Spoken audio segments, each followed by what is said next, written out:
क्या आपके भी नींबू के पौधे में फूल नहीं बन रहे हैं, और यदि फल लगते भी हैं तो इतने छोटे साइज़ के होते हैं और फिर वह गिर जाते हैं। आज के वीडियो में मैं आपको बताने वाली हूँ कि किस तरीके से आप अपने नींबू के पौधे का ध्यान रखेंगे, जिससे आप बेशुमार नींबू, अनगिनत नींबू अपने गमले से ले सकें।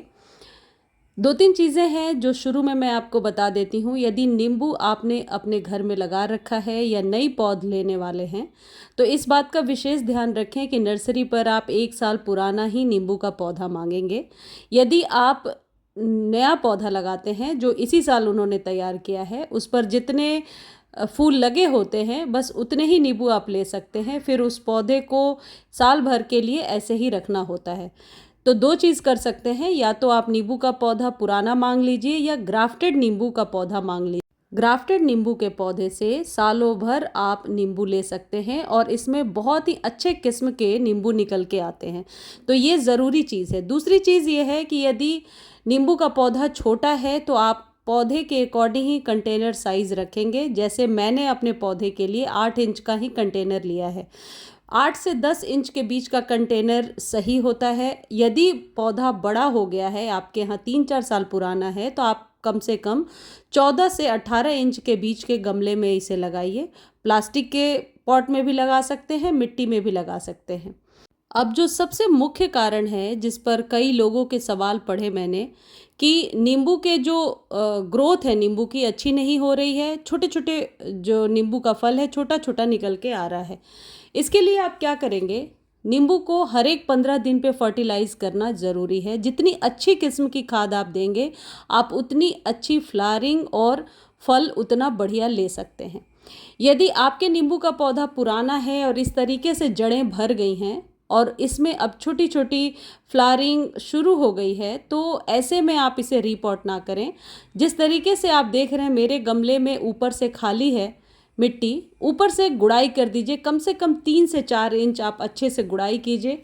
जड़ों को ऊपर से प्रून कर दीजिए।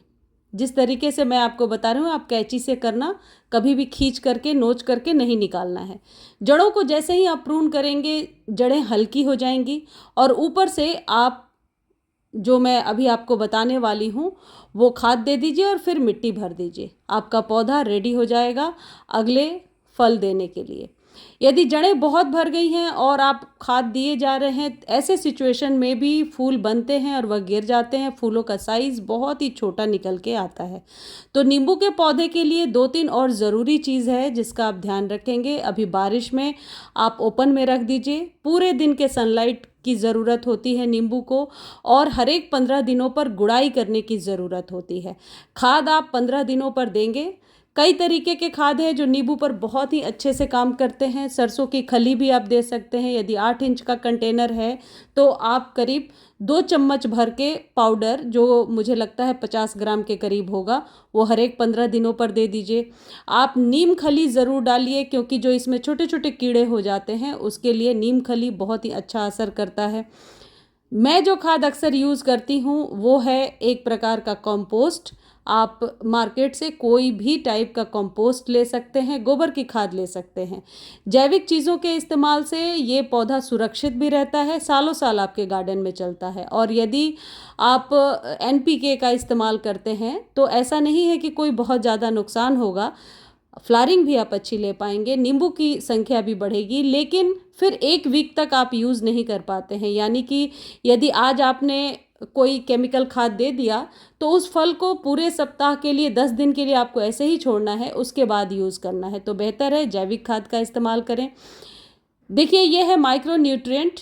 किसी भी कंपनी का माइक्रो न्यूट्रिएंट हो सकता है। इस जगह पे आप गोबर की खाद भी इस्तेमाल कर सकते हैं और इस जगह पे आप वर्मी कंपोस्ट भी इस्तेमाल कर सकते हैं, सरसों की खली भी इस्तेमाल कर सकते हैं। लेकिन खाद देना ज़रूरी है, इस बात का ध्यान रखें। वाटरिंग डेली करें, लेकिन ओवर वाटर कभी भी ना हो। ओवर वाटर से 2-3 नुकसान सबसे पहले आपको देखने के लिए मिलेगा कि जो नींबू लगे हुए हैं वह गिरने लगेंगे और जो फूल हैं वह भी झड़ने लगते हैं। तो इस बात का आप विशेष ध्यान रखिए कि नींबू झड़े ना, इसलिए ओवर वाटर ना करें। टाइम पर खाद दें, और जो चीज़ें मैंने बताई हैं कि जड़ों को प्रून कर दीजिए यदि जड़ें भर गई हैं, क्योंकि कई बार कारण खाद पानी नहीं होता, गमले में स्पेस नहीं होता, इस वजह से भी फूल गिरने लगते हैं और अच्छी उपज हम नहीं ले पाते हैं। अब एक बहुत ही इम्पॉर्टेंट जो क्वेश्चन है वो ये है कि नींबू में ग्रोथ नहीं हो रही है। तो यदि ग्रोथ नहीं हो रही है तो 1 चम्मच एप्सम सॉल्ट आप हर एक 15 दिनों पर नींबू के पौधे में डालिए। डायरेक्टली आप सॉइल में भी डाल सकते हैं, और यदि आप चाहें तो डीएपी के 4-5 दाने भी डाल सकते हैं। यदि आपके पौधे की ग्रोथ अच्छी है तो जो खाद मैंने बताया वो आप इस्तेमाल कीजिए। उसमें सारे गुण हैं, एनपीके के सारी क्वालिटी है जो सरसों की खली, गोबर की खाद या किसी भी प्रकार के माइक्रो न्यूट्रिएंट्स में होती है। पर्याप्त मात्रा में पानी दीजिए। कम पानी के अभाव में नींबू का पौधा सूखने लगता है, और जो किस्म मैंने बताया है उसी किस्म के नींबू का आप इस्तेमाल करेंगे, नींबू के पौधे का। यदि ग्राफ्टेड मिल जाए तो और भी बेहतर है। बारिश में आप बाहर रख सकते हैं। नीम के तेल का भी इस्तेमाल आप कर सकते हैं, उससे स्प्रे कर सकते हैं पानी में डाल करके, या जो नीम खली है उसे आप हर एक 15 दिनों पर 1 चम्मच गमले में डाल सकते हैं। इससे फंगस का अटैक नहीं होगा।